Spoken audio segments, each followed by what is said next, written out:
الرحمن الرحیم۔ سحری کے متعلق فضائل و مسائل۔ یہ اللہ تعالیٰ کا کرم ہے کہ وہ ہمیں اپنی جسمانی ضروریات کے پورا کرنے پر بھی اجر و ثواب عنایت فرماتے ہیں۔ سحری بھی ہماری ان جسمانی ضروریات میں سے ایک ہے، اس پر بھی اللہ تعالی ہمیں انعام و اکرام اور برکتوں سے نوازتے ہیں۔ چنانچہ حدیث پاک میں ہے، رسول اللہ صلی اللہ علیہ وسلم نے ارشاد فرمایا، تسحروا فإن فی السحور برکۃ، سحری کیا کرو کیونکہ سحری کرنے میں یقیناً برکت ہے۔ ایک جگہ ارشاد فرمایا، سحری والی برکت جو اللہ نے تم لوگوں کو عطا فرمائی ہے اسے چھوڑو مت۔ ایک جگہ ارشاد فرمایا کہ بے شک سحری کرنے والوں پر اللہ تعالی رحمت کرتے ہیں، اللہ کے فرشتے ان کے لیے دعا کرتے ہیں۔ ایک جگہ ارشاد فرمایا کہ ہمارے اور اہل کتاب کے روزوں میں فرق کرنے والی چیز سحری کا کھانا ہے۔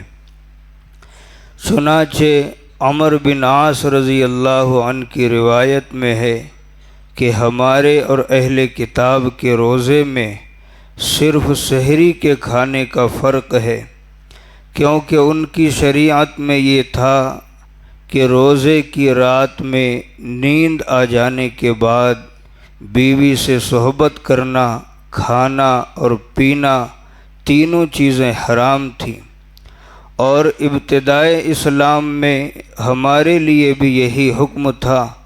پھر حضرت عمر رضی اللہ تعالی عنہ نے ایک رات سو کر اٹھنے کے بعد بیوی سے صحبت کر لیا اور نبی کریم صلی اللہ علیہ وسلم کی خدمت میں حاضر ہو کر شرمندگی ظاہر کی۔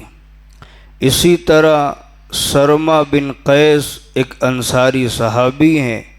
ایک روز وہ اپنے کام سے گھر میں ایسے وقت آئے کہ افطاری کے لیے کوئی چیز نہ تھی۔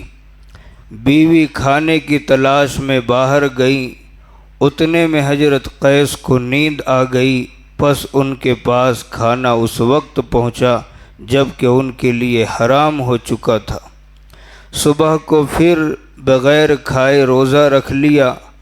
دوپہر کے وقت غشی آ گئی تو نبی کریم صلی اللہ علیہ وسلم کے دریافت فرمانے پر سارا ماجرا سنایا۔ ان دونوں واقعوں کے پیش آنے کے بعد آیت کریمہ احل لکم لیلۃ الصیام نازل ہوئی، جس میں تین چیزوں کی اجازت مل گئی کہ روزے کی رات میں تمہارے لیے بیویوں سے بے پردہ ملنا حلال کر دیا گیا۔ پس حضرت عمر کی لغزش ہمارے لیے باعث رحمت بن گئی، اور آیت کے دوسرے حصے میں فرمایا کہ کھاؤ پیو یہاں تک کہ صبح کی سفید دھاری رات کی سیاہ دھاری میں سے ظاہر ہو، پس صبح صادق تک کے لیے تینوں چیزیں حلال ہو گئیں۔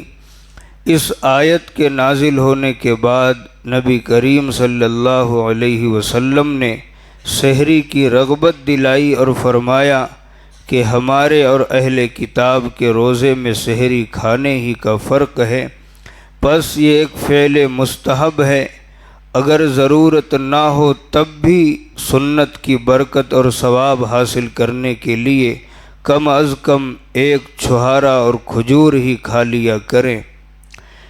سحری میں حسب منشا جو بھی آسانی کے ساتھ میسر آ جائے کھایا جا سکتا ہے، البتہ اس کے ساتھ اگر کچھ کھجوریں بھی کھا لی جائیں یا ایسی چیز جس میں کھجوروں کا استعمال ہو تو زیادہ بہتر ہے، کیونکہ نبی کریم صلی اللہ علیہ وسلم نے اسے پسند فرمایا اور اسے بہترین سحری قرار دیا، اس لیے کہ سحری کا مقصد روزے پر قوت حاصل کرنا ہے۔ اس لیے طاقتور غذا کا اہتمام بہتر ہے تاکہ یہ مقصد اچھی طرح حاصل ہو، اور کھجور اس مقصد کو پورا کرنے میں بہترین معاون اور مددگار ثابت ہوتی ہے۔ سحری کھانے کا وقت صبح صادق کے طلوع ہونے سے پہلے تک ہے۔ صبح صادق طلوع ہوتے ہی سحری کا وقت ختم ہو جاتا ہے۔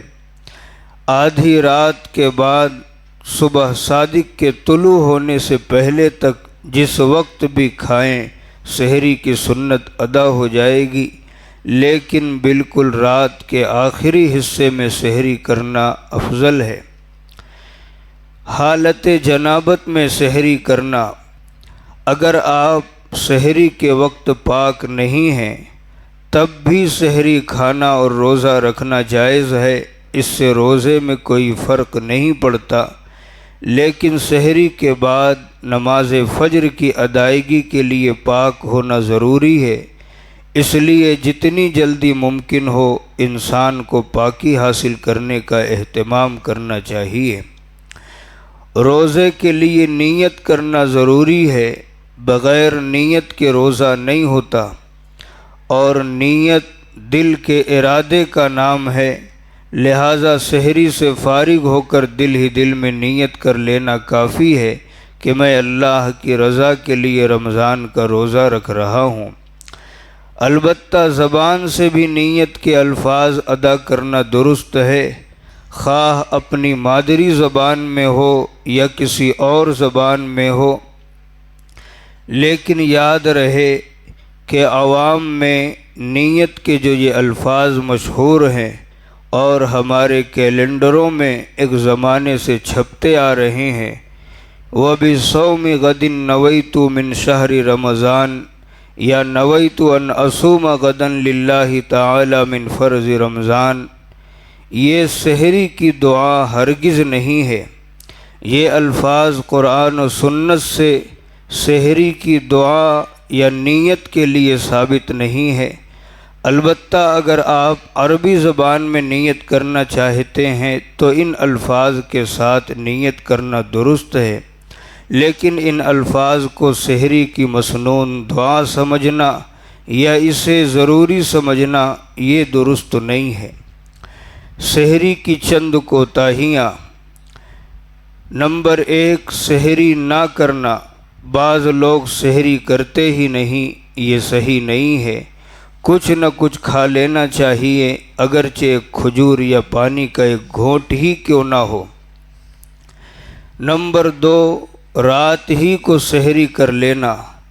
بعض لوگ رات ہی کو سحری کی نیت سے کھانا کھا کر سو جاتے ہیں، جو اگرچہ جائز ہے لیکن پسندیدہ نہیں، اس لیے کہ نبی کریم صلی اللہ علیہ وسلم نے سحری دیر سے کھانے کو خیر کا سبب قرار دیا ہے۔ نمبر 3، سحری کا بہت زیادہ تاخیر سے کرنا۔ اکثر روزہ رکھنے والے حضرات فجر کی اذان ہونے تک سحری کھانے کا سلسلہ جاری رکھتے ہیں۔ بعض تو وہ ہیں جو اذان کے ختم ہونے تک کا انتظار کرتے ہیں، بعض تو وہ ہیں جو بالکل آخری اذان کا انتظار کرتے ہیں، اور بعض وہ ہیں جو اپنے محلے کی اذان ہونے تک سحری کھانے میں مبتلا پائے جاتے ہیں۔ حالانکہ سحری ختم ہونے کا تعلق اذان سے نہیں ہے، بلکہ صبح صادق طلوع ہونے سے ہے۔ اذان تو اس وقت ہوتی ہے جب صبح صادق طلوع ہو جاتا ہے، اور اذان نماز فجر کے لیے دی جاتی ہے، سحری کو ختم کرنے کے لیے نہیں۔ اس لیے کسی مستند جنتری اور کیلنڈر کو دیکھتے ہوئے 2-4 منٹ پہلے ہی کھانا پینا بند کر دینا چاہیے۔ نمبر 4، سحری کو لازم سمجھنا۔ بعض لوگ سحری میں آنکھ نہ کھلنے کی صورت میں روزہ چھوڑ دیتے ہیں، اور وہ یہ سمجھتے ہیں کہ سحری نہ کھانے سے روزہ نہیں ہوتا۔ یہ بات درست نہیں ہے، کیونکہ سحری کھانا سنت ہے، روزے کے لیے شرط نہیں ہے۔ اگر کوئی نہ بھی کھا سکے تب بھی روزہ رکھنا بہرحال ضروری ہے۔